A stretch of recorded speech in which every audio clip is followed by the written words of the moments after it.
tuning in, tryna find out how to win. Go along and tell a friend, marathon, you know the game. Keep on running, never end, getting better, make amend. Adam got it, Adam got it, Adam got it, Adam got it. Parrsitivity, Parrsitivity, Parrsitivity, Parrsitivity, Parrsitivity, Parrsitivity, Parrsitivity, Parrsitivity, Parrsitivity, Parrsitivity, Parrsitivity, Parrsitivity, Parrsitivity, Parrsitivity, Parrsitivity. Tune in.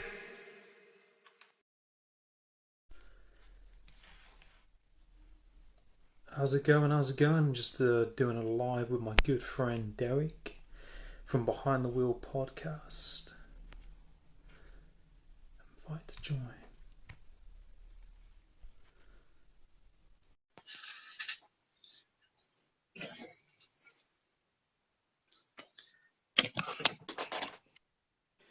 How's it going? What's going on, man? How are you? You alright? Yeah, I'm he said, am I awake?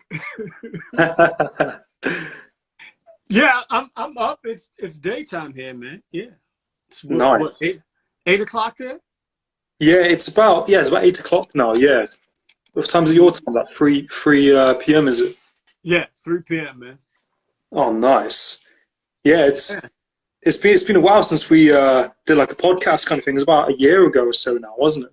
Was it that long? Oh man. I think so. I think it must have been like, because we had like the whole lockdown thing. So yeah. Must have been about a year ago. I don't know why this thing keeps going light. But yeah. So, talk to me, man. I'm excited.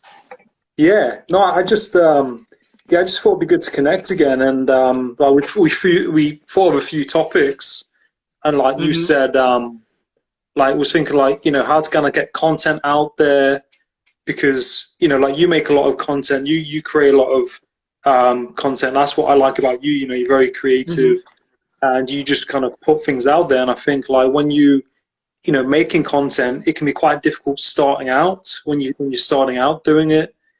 And I think everyone should make that noise, aren't they? And there's so many ways of trying to get your content out there, and there's so many things that kind of come into that to play for you to kind of be a success in that, isn't there? There's all these different factors. There's a lot of challenges that you face when you do that as well. Yeah. I don't know why this thing keeps fading, like it's going to go into like a sleep mode or something. Is it your phone, is it? Yeah, I think it must be my phone. Yeah, I don't know what's happening, but yeah, go ahead. It is. Go ahead, I'm listening. No, but I was just saying, like, you know, making content, putting it out there, and, you know, something that you do a lot, and, you know, something that kind of motivates me, because you create a lot of original content, you put it out there, and, you know, there's a lot of challenges when you're putting out content and trying to be yourself and trying to have the confidence to do it. Do you know what I mean? Yeah, it wasn't always like that, because I wasn't always creating content. It's something that you just that I started doing over the years. And after getting over the initial shock of getting smoked in a marathon by a white woman who looked like she wasn't breaking a sweat, your ego goes out the window, and you feel like, you know, well, that's the worst thing in life. No. But accomplishing that feat is like, okay, I could do this. What else could I possibly do? And you stop worrying about what people are going to think or what they're going to say. And is this silly? And, you know, first it was just running. And running actually led me down that path of creating content. Because each week then it was just, I wanted to beat my time from the previous week. So I created these two characters in my head, you know, that would compete against each other every week. So the Ox Man and the Soul Man, because I'm a sneakerhead, the soul, those are the shoes or whatever. And so that was just my way of, you know, just getting content out there, staying fit and entertaining, amusing myself and keeping me motivated. And then what happens is people start to tune in. People first kind of wait and see whether or not you're going to be consistent. And then after a while, they look for you. then if you don't, an odd thing happens when you don't post. They're like, yo, I was waiting for this. But you didn't say anything all the while that you're putting out the content. You didn't say, I like this or whatever. And then when you don't put it out, somebody's like, yo, they watch, people watch. People will tune in and they'll watch your content. They'll see you over you're saying it's been about a year now, right? Yeah. And so how many people have you interviewed since then? I think on my podcast, I haven't released all of them, but I've done close to 300, I think. In that time. I started the podcast in January, and I did a couple of hundred last year, and then I must have done probably close to 100 this year. But now, I'm working now, so I do it when I can. But during that time, I had more time to do it, but I still, do it and try and keep consistent. You know what I mean? Because you kind of notice if you don't, you kind of fall back, and you want to keep that momentum going by doing it. Yeah. You've so that's a lot of people, a lot of stories that you've come across, man. Yeah, and sorry. So what's the biggest? I mean, out of all these people, are you seeing like any common themes, or what are you seeing when you're interviewing? Yeah, I think what I notice is you meet people who have been through different things. They've come from different cultures. Like me and you, like we're both from different parts of the world. We have different upbringings, different cultures, and there's things that make people who they are. And I think I've spoken to some people, I'm sure you have as well. You speak to people who've been through a lot of bad things. And I think the ultimate thing that I learned is that people have a choice what they want to do with, their life and what's happened to them. And I met some people who've been through some horrific, things and had really bad times. And, they're successful and they're good in what they're doing. But they've used what's happened to them, if that makes sense. And, they've had lots of moments that have kind of shifted them. And I think one of the things that stood out to me as well was when I had a podcast with you. I remember you talk, it was very powerful.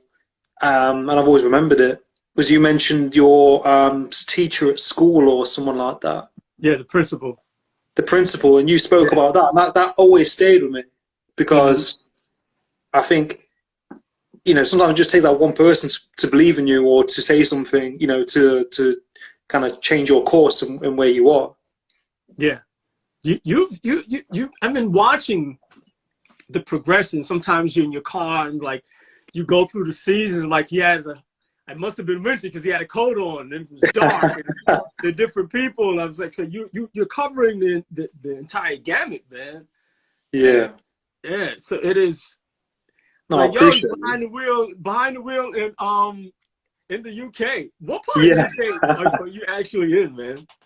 Yeah, I'm living in a park called Cornwall, and I moved down here like 9 years ago. But I kind of, it was from like a city, like a big town, like city, and I moved down to like the countryside part of England. So when you go from being in a city when you're a teenager at 19 years old, and then you move down to the countryside, and everywhere's so far away from everything, and that was a culture shock, do you know what I mean, in itself, but I appreciate it now. But yeah, like I appreciate your support, and I think it's that process, isn't it? It's that process, like you said, of because you said you see me kind of different seasons and just doing it, and I see what you're doing as well, and I think like it's the process, isn't it? It's not like there's not an end goal, if that makes sense. When it started off, there wasn't an end goal, right? Not for me anyhow. It was just, I just wanted to, I was running and I thought your story was interesting because we're following each other online. I thought it would be cool for us to do this interview, but in order for it to happen, you would have to have another phone, right?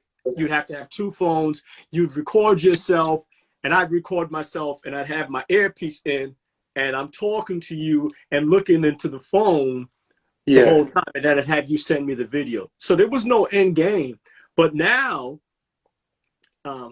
if somebody's thinking about starting a podcast now, it's a business. It's you are literally a media and broadcasting company. Yeah.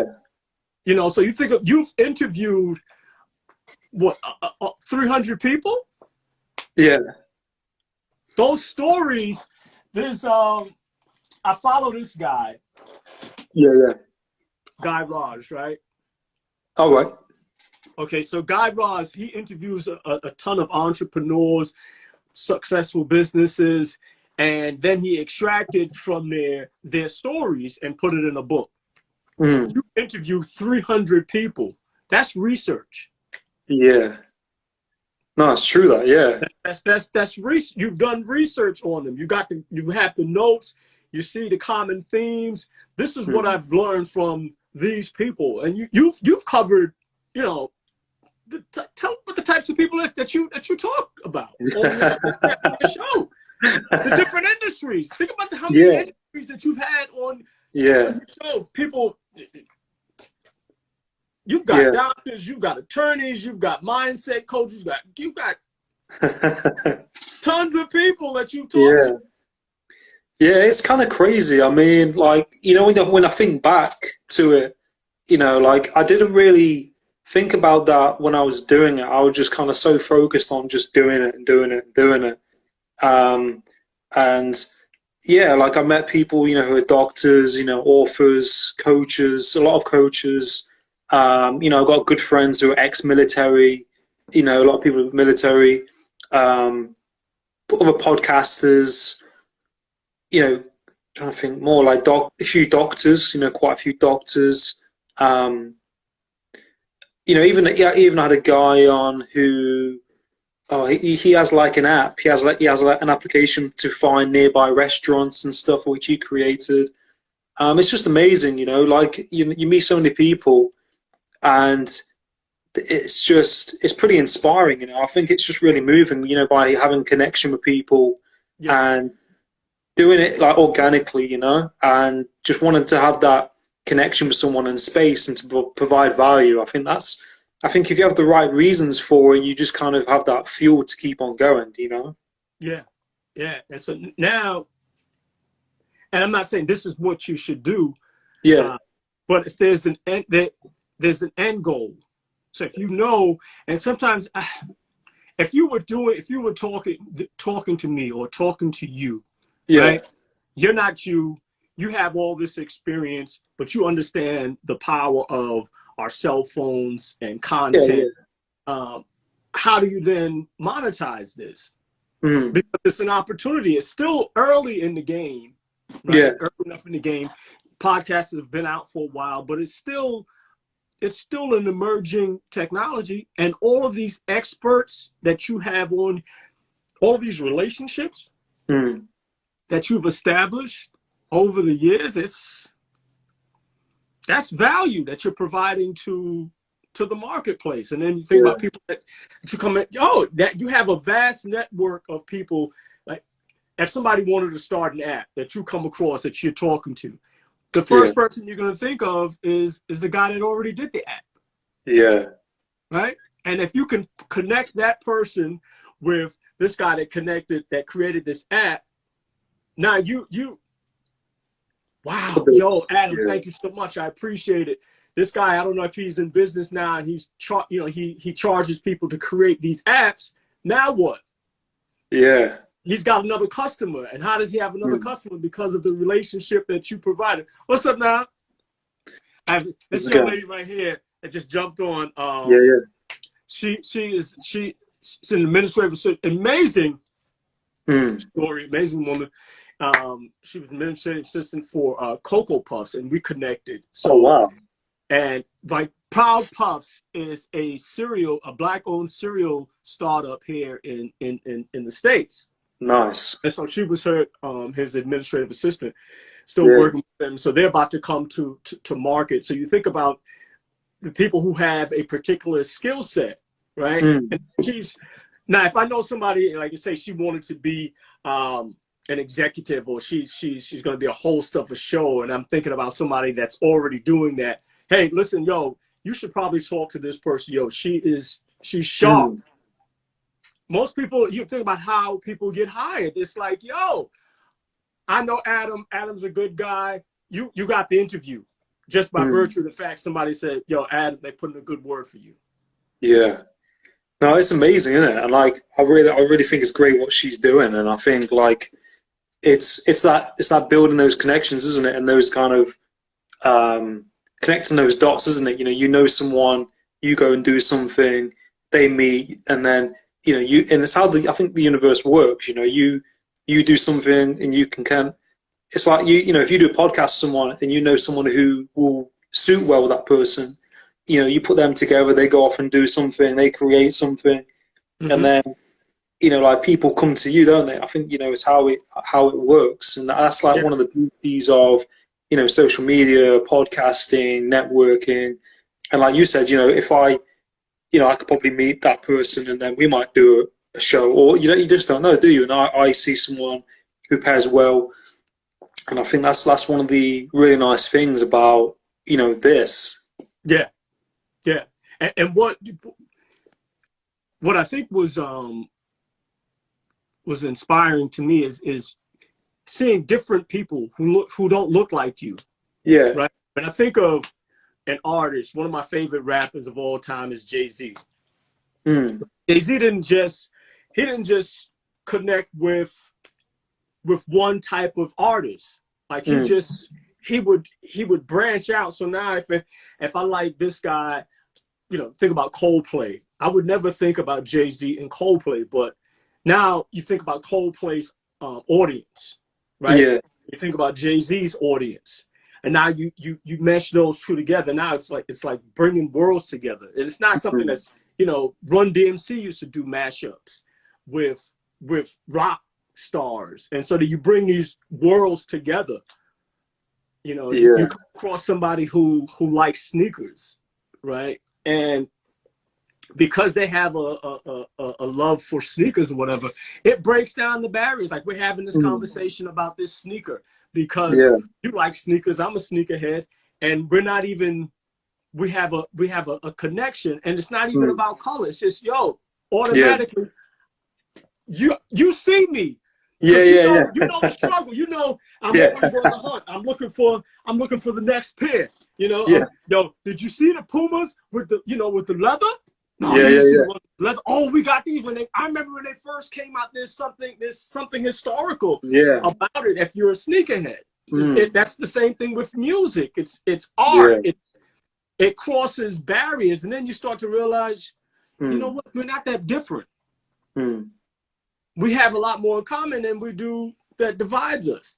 And so without even talking about it, you're having this relationship, and you're making this impact in this person's life. And it's like, you reached out. It's like, I don't know this black guy from the States, but you know what? I want to have him on the show. Let's have this guy on the podcast. I think we have a shared interest, and I think that shared person. Yeah, excuse my back. That shared person, I think, was Gary V, right? Yeah.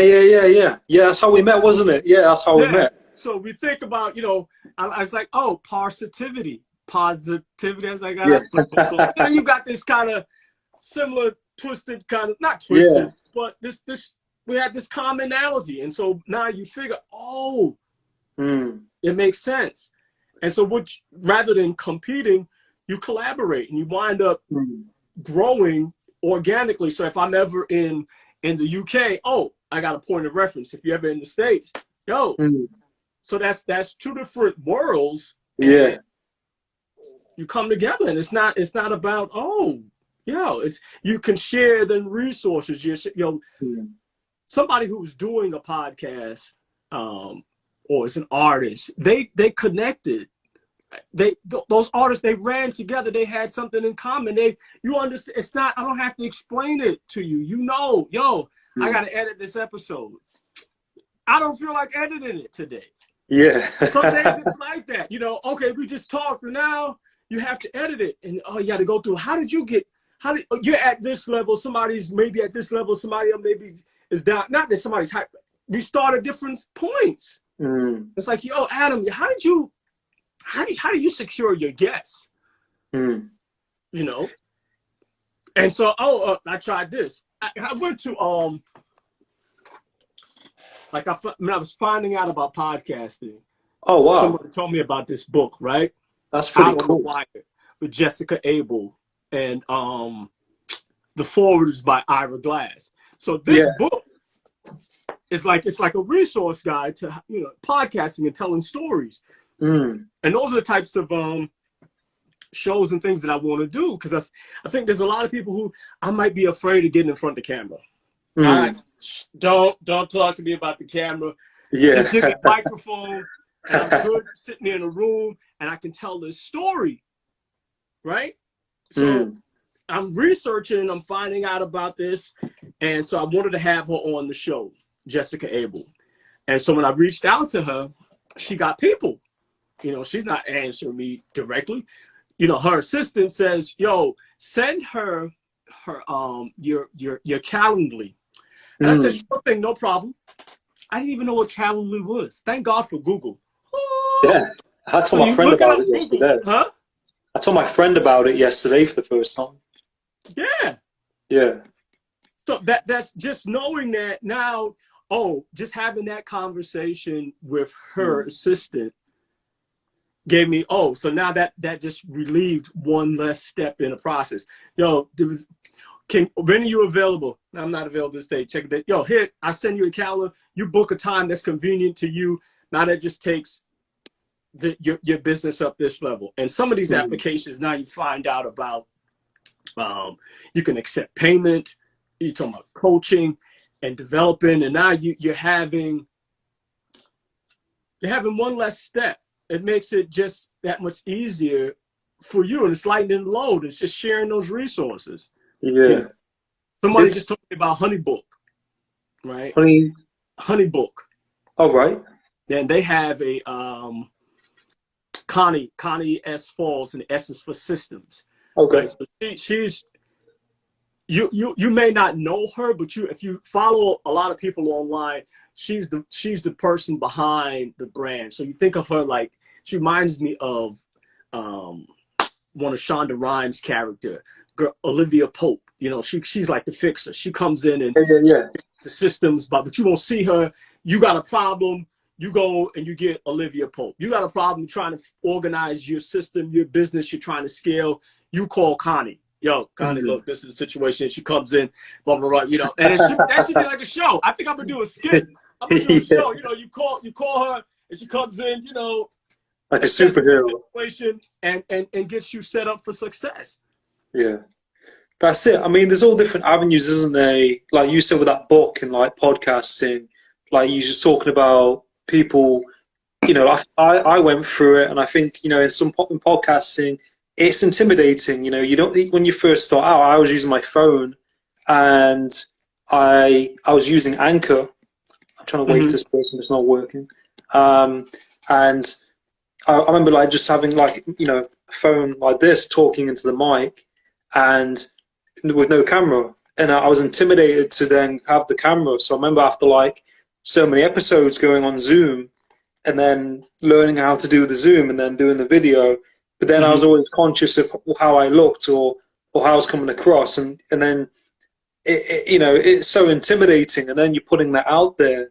And, you know, it's good that that book is there because it probably gives you avenues of how to podcast or get over certain kind of obstacles, because, you know, a lot of the obstacles when you do podcasting or creating content, you know, it's all in your mind. You know, a lot of it's, you know, like it's so easy to not show up or to kind of put things off, and you know, it's not an easy thing, but it's like it's a process, isn't it? But in what you said as well,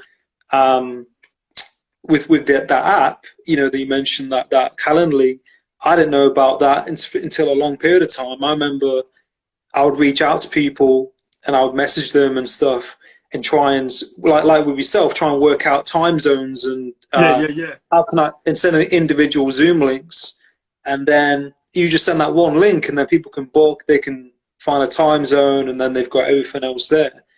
But you know, so that's someone's idea, someone thought of that. But, you know, the whole thing is a process, isn't it? And there's a lot of growth in making content or podcasting, meeting people. It all kind of comes together. And I think, you know, your listening skills as well, isn't it? Because you're connecting with someone and listening to somebody, and you can't be talking over them all the time and stuff. So you have to kind of really tune in, especially on a call, a video call. Have you found that? Yeah, listening, I didn't realize how hard listening was. Yeah. Listening without, I'm getting ready, like I'm preparing what I'm going to say after you finish talking. No, really listening. And I don't mean this to sound sexist, but people communicate differently, right? This guy, Gary, I forget his last name. Men are from Mars, women are from Venus, right? I read that book. Yeah. I forget his last name, but we communicate differently. So like I may say something and you're hearing something totally different. Like I tell my sister, like I don't speak womanese. Like I don't know. It's like foreign sometimes. So I really have to focus. And then sometimes it's almost like it's like some mind ninja thing. Like I want you to read my mind. Guys are not that bright. We're not. And so and we're not mind. I'm not a mind. Like you have to really like, what did you mean? Or you might figure out like this is what she wants womanese. She said, yeah, she wants me to figure it out. You know what I meant? No, I don't. Like I try to clarify, and like I remember in management, one of these books, like the leader doesn't want to have to repeat himself, and so when they find that they have to repeat themselves, they might get a little agitated. So you snap at somebody, you know, you come to your superior, you ask them something, and then they bark at you. You're probably going to be less inclined to go to them again. And so now it's like, because they screamed at me, you remember what he said? No, I don't remember. He said, you going to go ask him? No, I'm not going to ask him. So now they do something totally wrong. Right? Now they screw it up even further because they're afraid to come to you as the leader. If I know, if I go to Adam, I got a problem, Adam is going to hear me out. Adam's going to listen to me. He's going to understand. Some people use just like fear and intimidation, or they might not know how do I communicate with someone from a different culture? You know, what's culture? What up? You know, like what does that mean? I don't know what that means. You know, is that a good thing? You know, that's fire. Is something burning? No, that means like that's a good thing. That's a compliment. And there might be some things that you say that I wouldn't have a clue. Yeah. But now because you hit me to it. Oh, bloke. What's a bloke? Yeah. Yeah. Am I broke? Are you calling me broke? You don't even know me. How you gonna call? No, I mean, what's a bloke? Yeah. What is a bloke? Bloke is a male. Yeah, it's like a British way of saying like male. It's so true what you're saying though, and I think like listening is really powerful, and not just like in business and work, but like like relationships, podcasting, in general life. And if people aren't listening, then the other person might not feel that they're met. They might feel like the other person's not interested, and it can just affect relationships. And especially if you've got a profile, it looks like you're not listening. People will notice that and see that, and they probably not want to buy from you, maybe, or whatever. And like especially in relationships, and that book you mentioned, was it John Gray? John Gray. Yeah. And I remember I read a bit of it, and it said like women are, I can't remember which one it is. It's like women are like waves, like about elastic bands and waves, and it's like we're both very different. And like when you're in a relationship with somebody, you have to listen. You have to, not just like like a loving relationship with someone, but like even friends. It's like if you're not listening to what someone's said, then they'll just think, oh, obviously he's not interested in what I'm saying.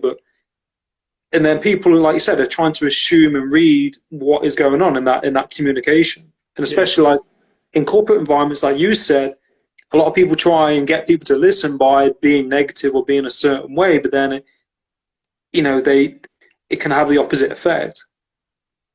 Yeah, it's there's this thing. Sometimes like somebody may make a suggestion, and I cannot agree with you. Cannot agree with what I say, and that's cool. I'm cool with that.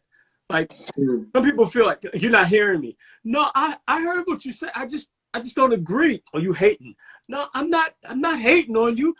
I just don't agree with you. And to just be able to, we could agree to disagree, and it's cool. I like different points of view, and everyone is not going to be your cup of tea. Whether it's gray or it's not like some people like calamine. Everyone's not going to be your brand. Yeah. Okay. And so you didn't hear me. I heard you, but when somebody listens, it's like you give them oxygen. It's like you give them life, and they feel like, yeah. I love running in and talking to strangers because I learn something different. Yeah. You every day. From just talking to someone from a different culture, from different station in life. It's just, and people, when you can tell when somebody sees you or you see a person, they feel you give them something. Somebody is giving it to me, where they take the time to acknowledge you. Genuine, not like okay, it says do this, make eye contact, smile. It's not manufactured. It's just like, yo, I like this guy. He seems like a good guy. Let me call. Let me get on the hi, stranger. Yes. Yeah. Then you become, you're no longer stranger. But we're told, don't talk to strangers, and it keeps everyone at bay. And some people don't know.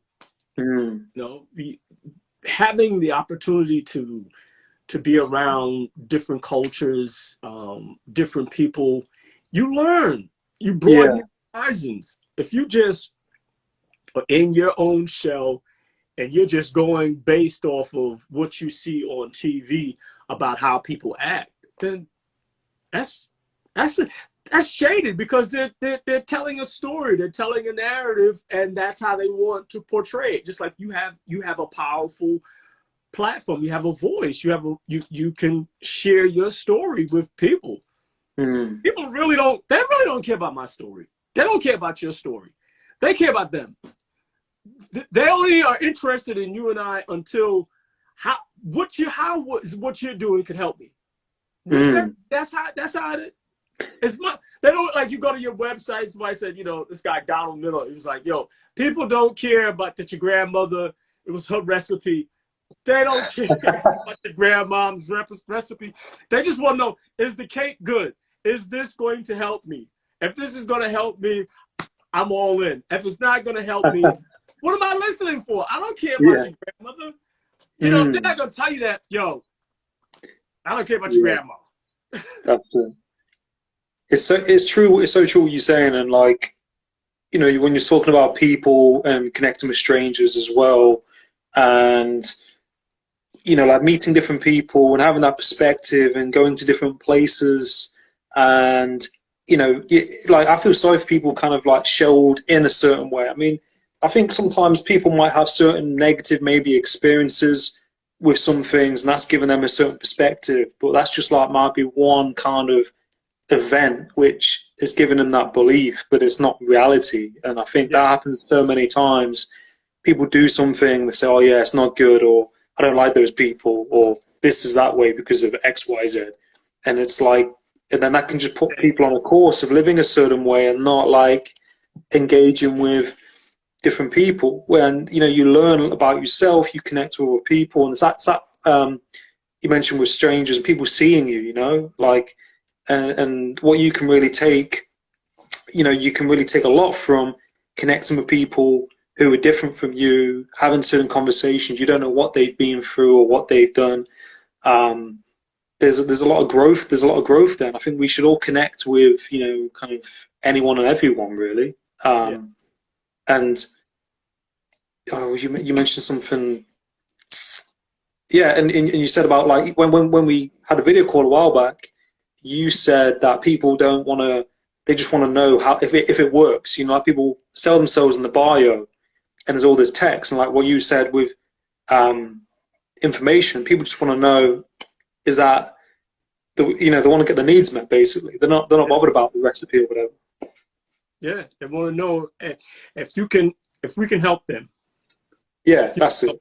And that's if you can, you get the thumbs up. If you can't, then I'm going to go on to the next thing. They don't care about your accomplishments. You care about that. We care about that. You know, the degree on the wall.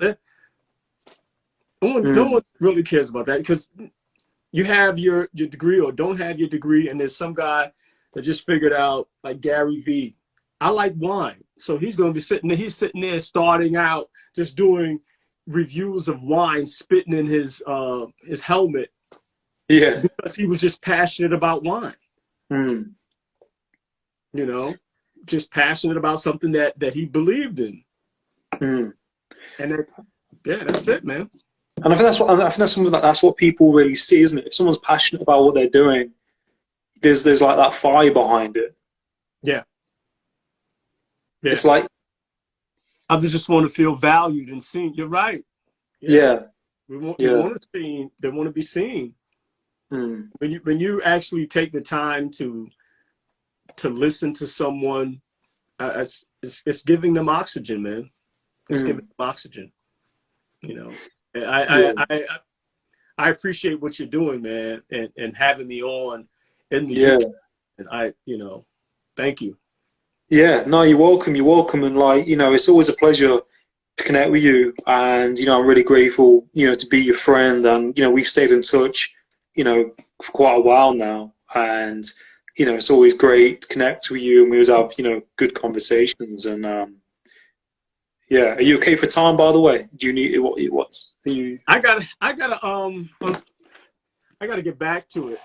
This is a mind map. Right, nice. I'm doing these library. I got to finish this project, man. But I wanted to putting these libraries up throughout Bridgeport. These many libraries, and initially I started thinking about just building them, and that's just one person. But you want to build a sense of community, so you have to get other people involved. It's easier and quicker for me to just do it. Right, I build it. I go find a location, dig a hole, it's done. And then it's just, I did that. That's not, if you want to build community, that takes a different skill set, going and communicating with, building a team, gathering people together. I could just go to the depot, talk to my man, and just having an accountability partner. Good brother that I grew up with in Brooklyn, played ball together. And initially, you might be thinking about doing it one way, right? Whether it's you have this idea in your head. Now, after talking to you, you have a different perspective. So, Adam, this is what I was thinking. And then you say, the idea starts out here. After talking to you, now it elevates. It's here. Right? So now that gap, it raised it. Now we're playing, but I'm not at that level. Now it's elevating my thinking based off of the conversation. So that's through the power of collaborating, man. So it's like, okay, I could initially it was just I could go to the depot, I'll write out a grant, they'll give us some money, and the Home Depot gets the thumbs up because they're helping out. They become like the hero in the story. They're helping out this community-based organization, what have you. And that's that. But what if we went to 10 different small businesses, entrepreneurs, and got them involved in it, and we got 10 contractors involved to build these houses, and we put these up. So now you think about that's community. But that's going to take a little bit more calling and organizing and structuring as opposed to just the one call, and that's quick. But that's not built, to me, that's not building communities. But it's only after having this conversation and we go through it and like, you know what? All right, so yeah, you have to give some thought to it, and so that's what I'm gonna get back to, man. Yeah, no, that's awesome, man. I love everything that you're doing. I love everything that you're doing, you know, and I think that's really positive, man. And I wish you all the best of it, and I think you would do great. And I think it's that process, isn't it? You know, the quick phone call isn't going to get the same results, and it's that process of seeing that build over time to become something, you know, and those collaborations and everything. Yeah, this was important to me, man, to get it done. So I appreciate your consistency, man. You got to jump on in the morning, bro. Yeah. Hey, 7 o'clock. What time is that? I always ask you what time is it. I gotta get a clock back here with the 3 different time zones: Chicago, London, and the US, man. You'll have to call me at like 4 o'clock in the morning or something like that. I'll be like, oh no, I ain't calling you no 4 o'clock in the morning, man. Getting the answering machine. But no, I really appreciate you, and you know, I'm glad we did this, and you know, it's great, you know, people joining, and you know, it's great having this conversation with you, and we'll have to connect again sometime. Yeah, likewise, man. I don't know if you're gonna save it, but I'd like to chop it up, man. Yeah, of course, man. All right, bro. I appreciate it. Take it easy. Cheers, man. All right.